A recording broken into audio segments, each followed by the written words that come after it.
Okay, so find yourself a good, comfortable, seated position.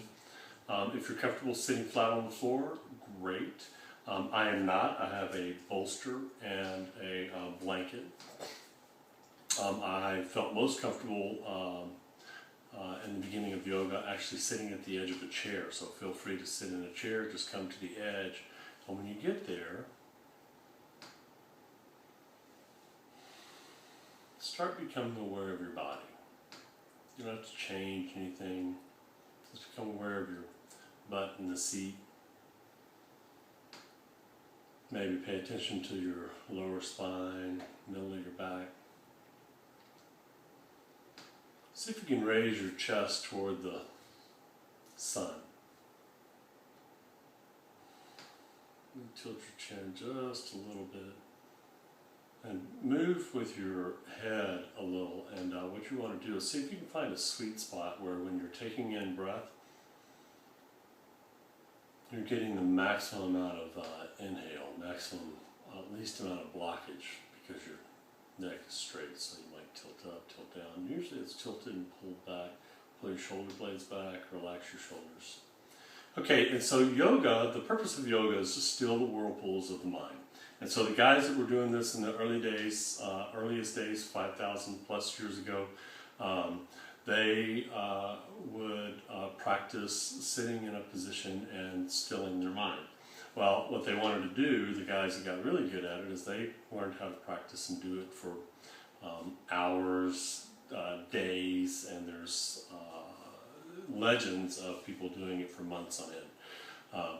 And in order to do that, they have to have, whenever they get into a position like you're getting into now and you start paying attention, you're going to notice that, oh wow, I'm a little sore around my shoulder blades. I can't really sit up straight. My spine hurts in the middle whenever I do that. Anyway, you just have all these different kinds of awarenesses. And so what's beneficial with yoga is that with yoga, one of the ways that will still the mind is by focusing on our breath. And then we move into different positions, poses, so that we can get some of that breath down into the body, right? And so what was discovered was, through this experience, that there's 5 different bodies of human experience. There's the physical food body, right, which we're all keenly aware of. There's a breath or energy body, and so what they noticed is that this breath seemed to carry energy through the system. And that energy is called prana, and prana is described as the life force that runs the cosmos. So if that's true, I'd like to get some of that into my system. Even if it's just the mythology around that, it's fine. It has a profound effect on your psychology. And so then we go to the mind body, and that's where your psychology gets affected with some of these thoughts, right? Things become more poetic. And then we continue, what they then discovered is that they continued to breathe and continued to go into the silence, that then they could go into what was the intuitive mind, right? And then after achieving the intuitive mind, they're able to go into the bliss body, the intuitive body, and then the bliss body.